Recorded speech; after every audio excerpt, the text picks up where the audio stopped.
हरिशंकर तिवारी और आप देख रहे हैं न्यूज़ 24 व्यूज़ लाइव टीवी। और इस समय मैं राजेंद्र भवन में हूँ और हमारे साथ में हैं जाने माने पत्रकार शिखा जी। और शिखा जी एबीपी न्यूज़ में पत्रकार हैं और इससे पहले रेडियो मिर्ची में काम कर चुकी हैं। और सबसे बड़ी बात है कि ये एक मिथिलानी है और मिथिला से चल करके आज शिखर पे बैठी हैं शिखा जी। और आइए आप को मिलवाते हैं शिखा जी से, क्या है इनके मन में चल रहा है, जिनको पहले ही सम्मान से सम्मानित किया गया है और ऐसे सम्मान को पा करके ये कितनी अभिभूत है। इनके मन में नारी सम्मान के लिए, नारी के लिए क्या चल रहा है, आइए सुनते हैं शिखा जी की जुबानी, शिखा जी की कुछ कहानी। धन्यवाद। पंकज जी अपना तो पहले ही सम्मान से सम्मानित हुई है और आपको किस लिए सम्मानित किया गया है, थोड़ा हमारे दर्शकों को आप बताएं। नमस्कार सबके। और जानकी सम्मान से हम सम्मानित मिल हुआ है पत्रकारिता के क्षेत्र में। पिछला 10 वर्ष से हम पत्रकारिता के क्षेत्र में निरंतर काज कर रहे छी और आई बहुत सम्मानित हम महसूस कर रहे छी कि हम सब जो रूट्स आवे छी बहुत जरूरी है कि ओकरा अहाँ प्रमोट करूँ। Things are changing in life, people are changing in life, so it is very important to make your roots before people and know them कि हम कहाँ से आते हैं। से बहुत बहुत बहुत शुक्रिया पहले था अमरनाथ झा जी के हमरा सम्मानित कर के चांस लेला। और दूसरी चीज़ ये कि पत्रकारिता के क्षेत्र में हमें सबके जो बहन बेटी छाए, जो गांव में छाए, जो मधुबनी में छाए, खास तौर पर जो बिहार में छाए, से सब आगे बढ़ी। या शुभकामना आ सबके और वैदेही फाउंडेशन के बहुत बहुत। आप जो है सो खास तौर से पत्रकारिता के अब शिखर पर पहुँच चुकी हैं, कैसा दिखाई दे रहा है पत्रकारिता का भविष्य महिलाओं के लिए आपको? अभी जबकि जितने भी एंकर भी हैं वो भी काफ़ी हॉबी हैं, अब मातृशक्ति जग रही है पूरी दुनिया में, तो ऐसे में कैसा लग रहा है भविष्य आपको पत्रकारिता का? पत्रकारिता का भविष्य बहुत उज्जवल है और उज्जवल इसलिए भी है क्योंकि जब हम देश के प्रगति के लिए सोचते हैं तो 4 स्तंभों के बारे में जिक्र करते हैं, जिसमें एक पत्रकारिता भी आता है। That's the 4th pillar of democracy.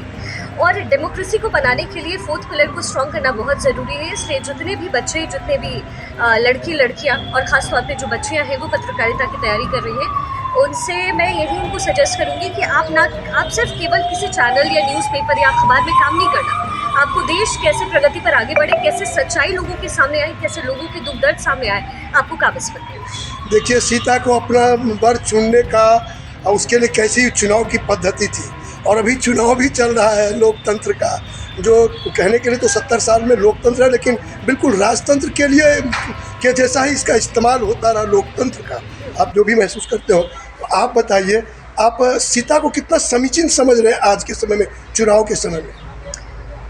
माँ सीता से ही मुझे लगता है कि नारी शक्ति की पहचान होती रही है। मुझे आज भी याद है, बचपन में हमें कहानी कहा जाता था कि जब माँ सीता, उन्हें अपना वर चुनना था, उस समय उस धनुष को तोड़ा गया, प्रभु श्री राम ने तोड़ा। लेकिन उससे पहले की कहानी ये है कि सीता माँ जो है उस धनुष को, जो कि बेहद प्रखंड था और बहुत भारी हुआ करता था, उसे एक हाथ से उठाती थी। तो ये परिचय देता है कि नारी शक्ति कितनी ज़्यादा मजबूत रही है और नारी शक्ति का क्यों हमेशा सम्मान होता रहा है। तो कल का दौर हो, आज का हो या फिर आने वाले कल का दौर हो, महिलाओं की जो शक्ति है वो हमेशा प्रेरणादायक है। पितृसत्तात्मक समाज में जहाँ तक आपका हमारा उम्र है उस हिसाब से लोग आप अभी चल रहे हैं, लेकिन एकाएक मातृशक्ति पूरी दुनिया में उभर के सामने आ रही है। ईरान में भी लोग देख रहे हैं कि बुर्का को उतार के फेंक रहे हैं, हिजाब को फेंक रहे हैं अरब कंट्री में। ऐसे में आप क्या संदेश देना चाहते हैं? संदेश से ज़्यादा इम्पोर्टेंट ये है कि ये तो होना ही था। अगर आप एक पत्रकार पूछे तो ये तो होना ही था, आज नहीं तो कल, और वो हुआ है क्योंकि महिलाएं जो कि जननी रही हैं और उत्पत्ति ही महिला से होती है, तो ये आज नहीं तो कल होना ही था और ये फाइनली हो गया है। बहुत बहुत विश्व की महिलाओं के लिए संदेश, आप सब प्रगति के लिए आगे बढ़िए, अपने लिए लड़ना सीखिए। अगर आप लड़ेंगे नहीं तो आपको मौके नहीं मिलेंगे। और बहुत बहुत शुभकामनाएं आप सभी को और जो भी लोग यहाँ पर आज सम्मानित हुए हैं। और ये मेरा सौभाग्य है कि अमरनाथ झा जी ने मुझे यहाँ सम्मानित करने के लिए बुलाया। बहुत बहुत शुक्रिया, आप सबके बहुत बहुत शुक्रिया। आप सब अपन खूब ख्याल रखूँ और ज़िंदगी में कोशिश यह करूँ कि हाँ, ज़िंदगी में आगे बढ़ूँ, केकरो पर डिपेंडेंट होगा की जरूरत नहीं है, खूब तरक्की। बहुत बहुत धन्यवाद। हमरा से गप केलहुँ, कह चाहे समस्त विश्व के नारी के, समस्त विश्व के नारी के हम कह चाहबू कि वैदेही फाउंडेशन के बहुत सुंदर प्रयास है जे जानकी उत्सव के ओसभ मना रहल छथिन।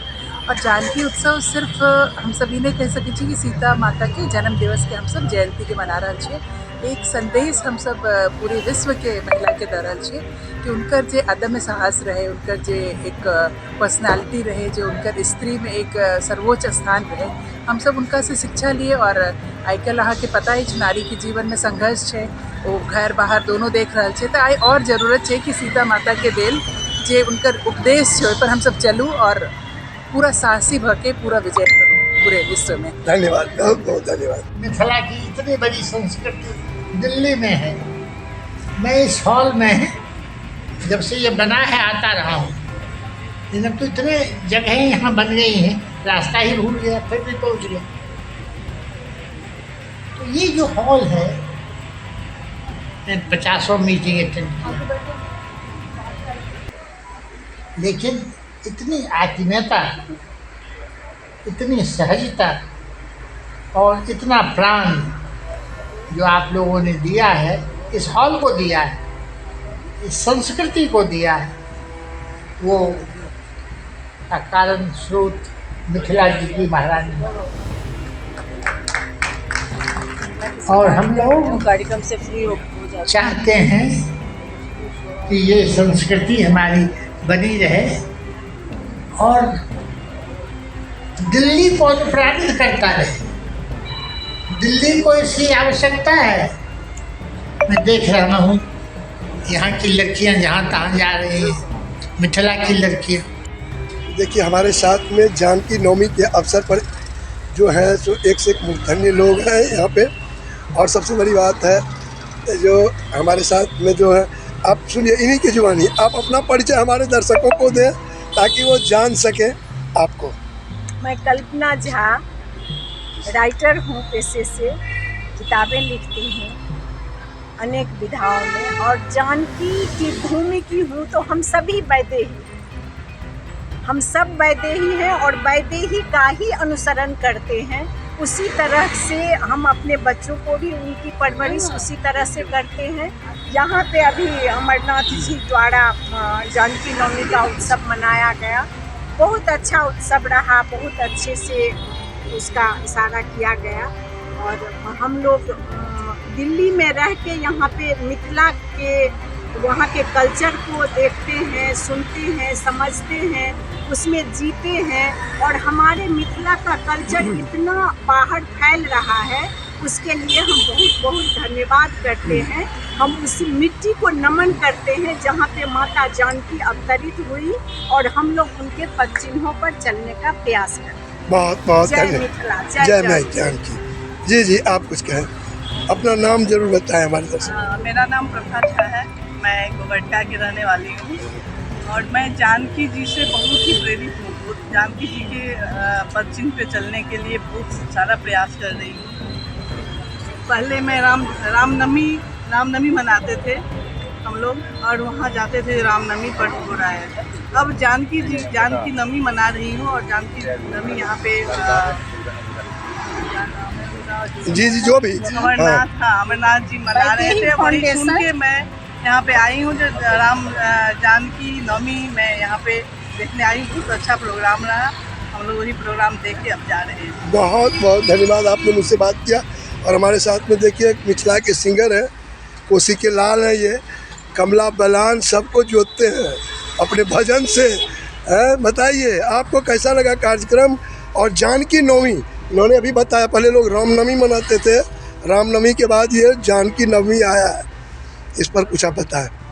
जानकी नवमी पे मैं आपको थोड़ा सा गुनगुना देता हूँ। मेरा नाम संजीव कश्यप है, मैं गायक हूँ। देख कर राम जी को जनक नंदिनी, देख कर राम जी को जनक नंदिनी, बाग में यूं खरी की खड़ी रह गई। राम देखा सिया को, सिया राम को, राम देखा सिया को, सिया राम को, सबकी आँखें लड़ी की लड़ी रह गई। देख कर राम जी को जनक नंदिनी। बड़ी वाह वाह वाह वाह वाह वाह, गजब, बहुत ही सुंदर। एक सखी ने कहा देखन छोटे देखन में है पर चमत्कार इनका तो नहीं जानते। एक सखी ने कहा छोटे देखन में है पर चमत्कार इनका तो नहीं जानते। एक ही बाण से तारिका राक्षसी, एक ही बाण से तारिका राक्षसी, फिर पड़ी ना पड़ी की पड़ी रह गई। वाह वाह वाह वाह। देख कर राम जी को जनक नंदन, बड़ी बात, बड़ी खूबसूरत, देख कर बहुत राम सुंदर। जी को जनक नंदन। धन्यवाद, बहुत बहुत धन्यवाद।